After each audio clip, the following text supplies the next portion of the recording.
The silence between mirrors. The mirror didn't reflect her immediately. It waited. Emma Morgan stood in her workshop at 1 a.m., staring at the Victorian mirror on her work table, watching her reflection appear 3 seconds after she moved her hand.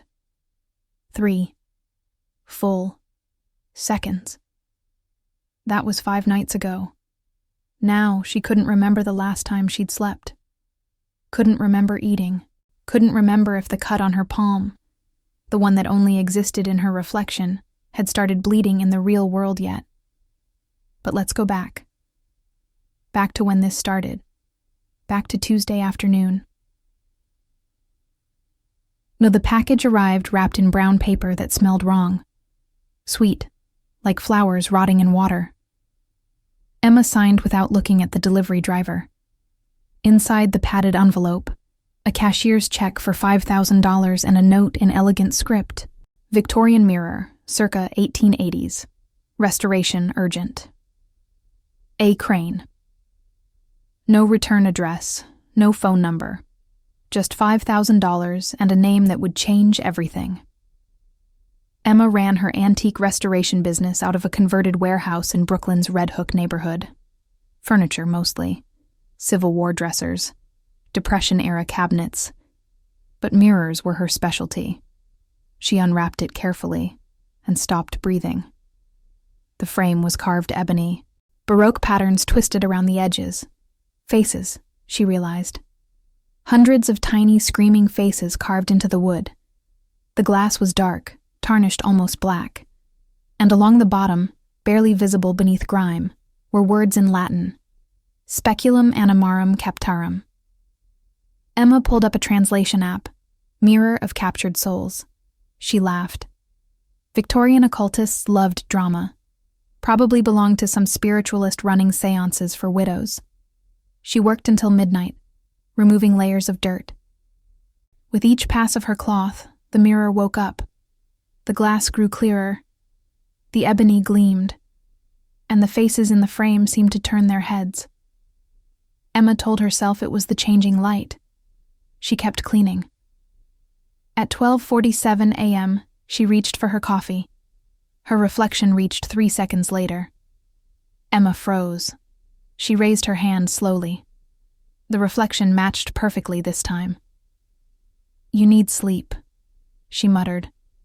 But when she looked back down at the mirror, her reflection was still staring at her, even though Emma had looked away. She threw a canvas cloth over it and went upstairs.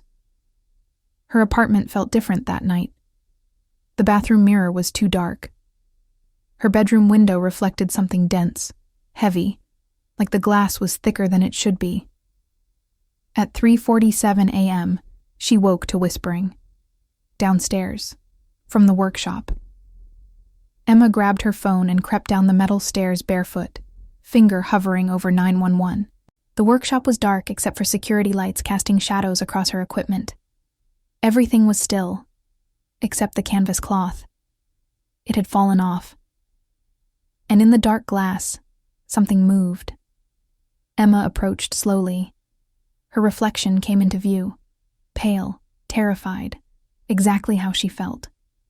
But there were faces behind her, pressed against the glass from inside, mouths open, screaming silently. She blinked. They were gone. But the feeling stayed. Emma threw the cloth back over the mirror, went upstairs, and poured 3 fingers of whiskey. Sleep didn't come. Because part of her, the part that loved mysteries, that had built a career on broken things, was already hooked. Ding morning came. Emma did what she always did with things she didn't understand. She researched. A. Crane led her down a rabbit hole that got darker with every click. Aldous Crane, 1847 to 1887, occultist. New York's Gilded Age underground. His specialty? Mirrors.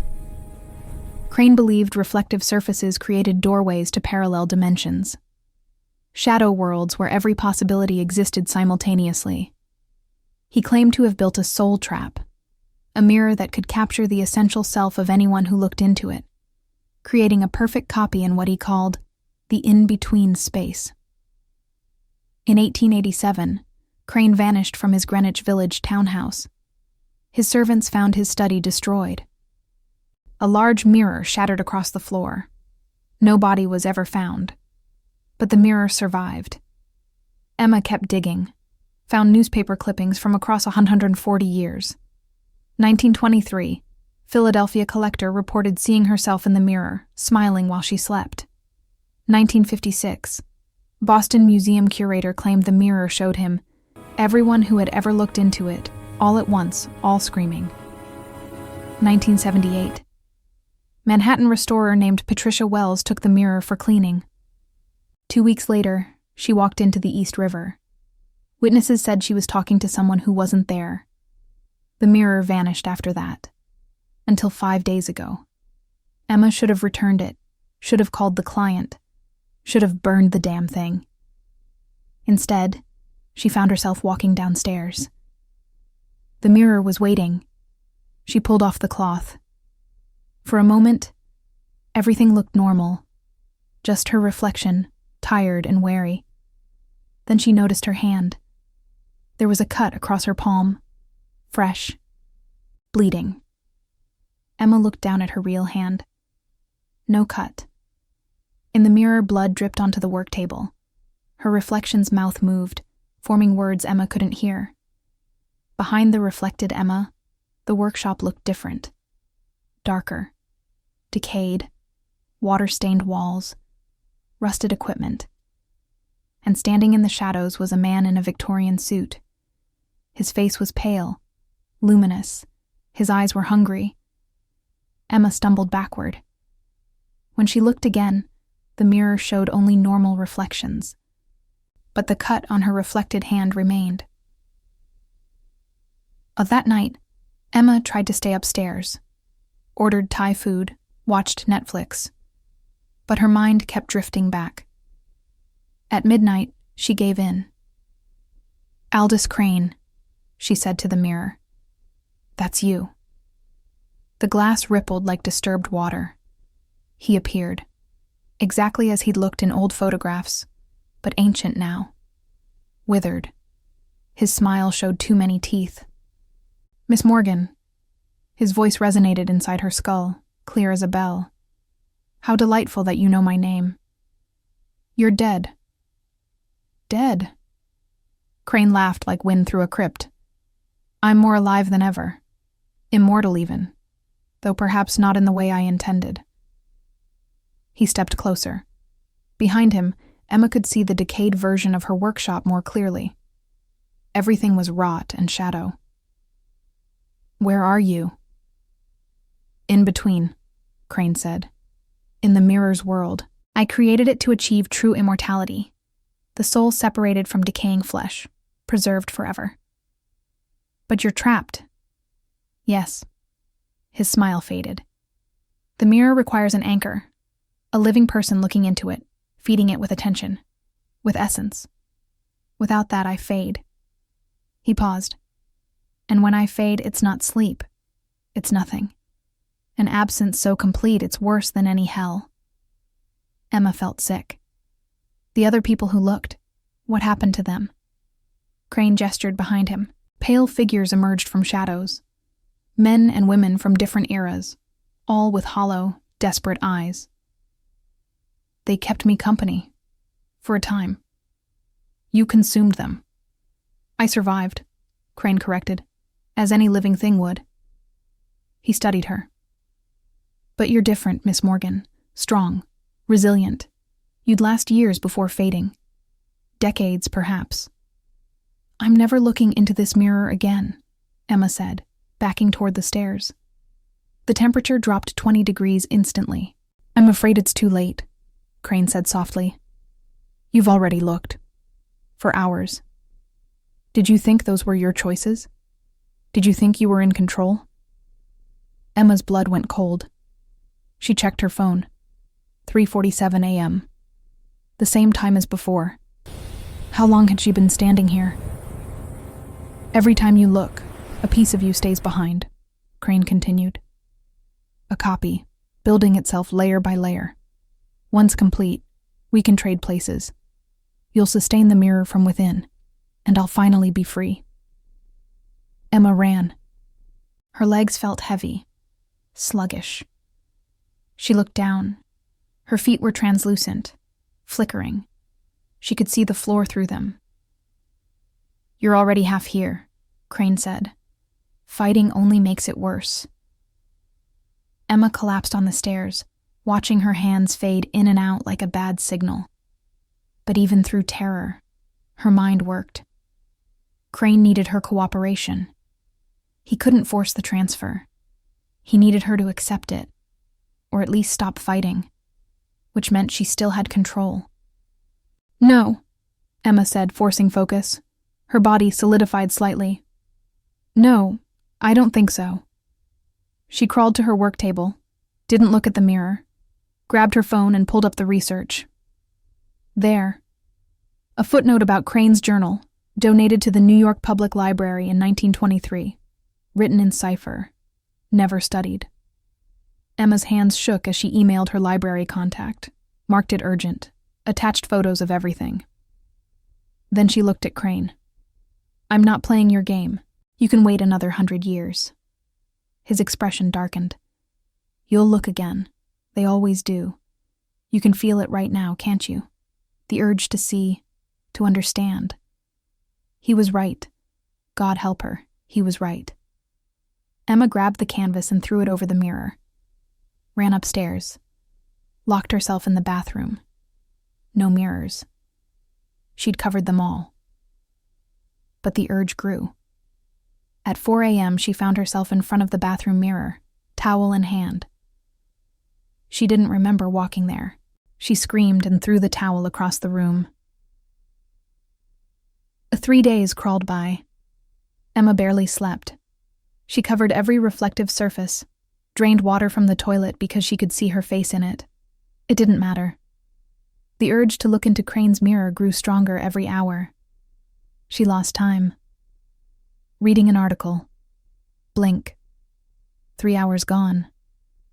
She found notes in her handwriting she didn't remember writing. He's right. It wouldn't be so bad. At least you'd never die. The library emailed back on day 4. They'd found the journal. A cryptographer had broken the cipher. The translation was being sent over. Emma made it 18 more hours. At midnight on day 5, she broke. The whispers were too loud, the urge too strong. She walked downstairs like a woman dreaming and pulled the cloth away. Crane was waiting. But he wasn't alone. Standing next to him was a woman who looked exactly like Emma. The copy, nearly complete.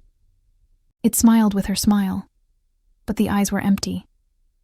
Finally, Crane said, I was beginning to think you'd waste away before accepting the inevitable. I haven't accepted anything, Emma said, but her voice sounded distant. Look at you.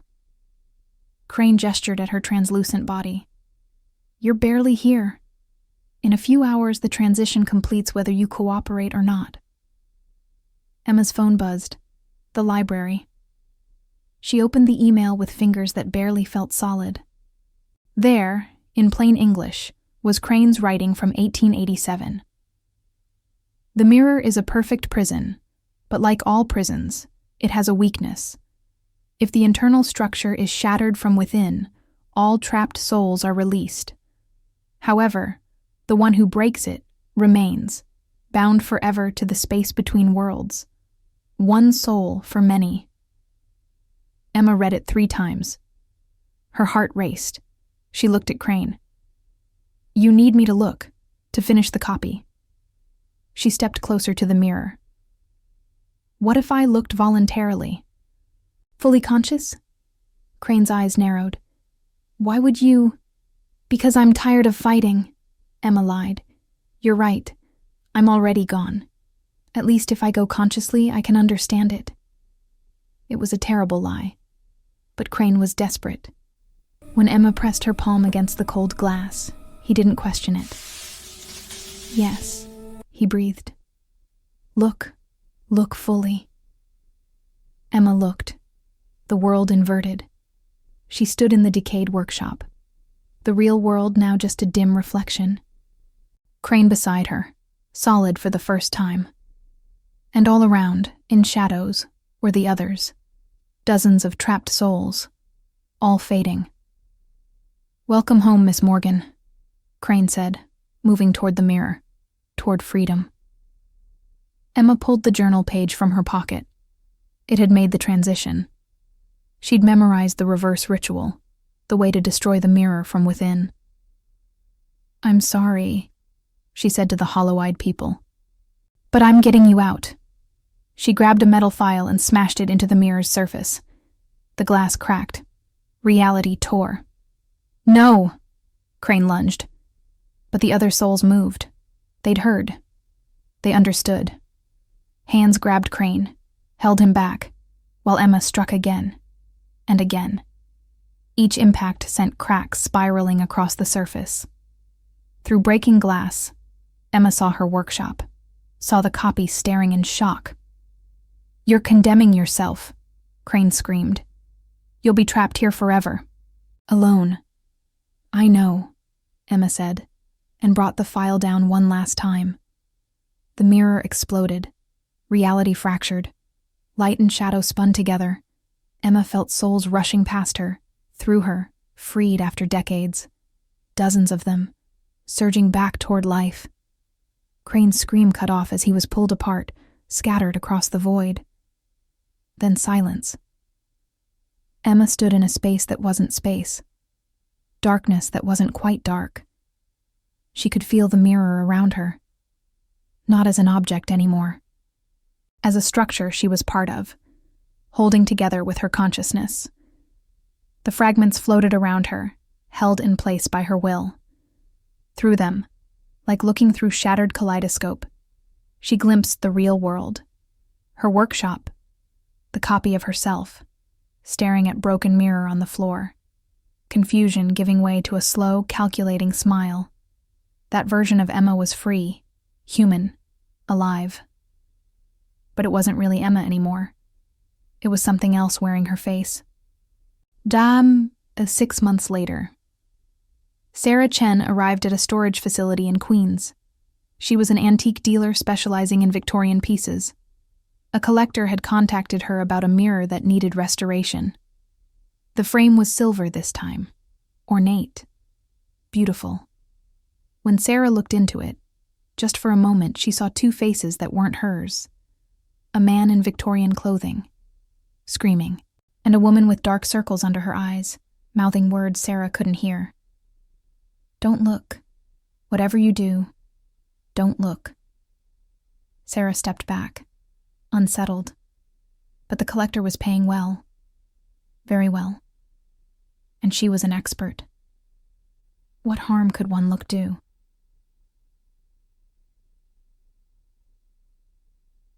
In the space between mirrors, Emma felt the new attention like a hook catching flesh. She screamed warnings no one could hear, pressed against fragments of her prison, watching helplessly as Sarah leaned in for a closer look. The cycle began again. In Brooklyn, in Emma's old workshop, the thing that wore her face updated the website. Morgan Restoration Services, specializing in antique mirrors. Quick turnaround, reasonable rates. Business was about to get very good. Some mirrors don't reflect who you are. They reflect who's waiting to replace you. Urastanar, at the end.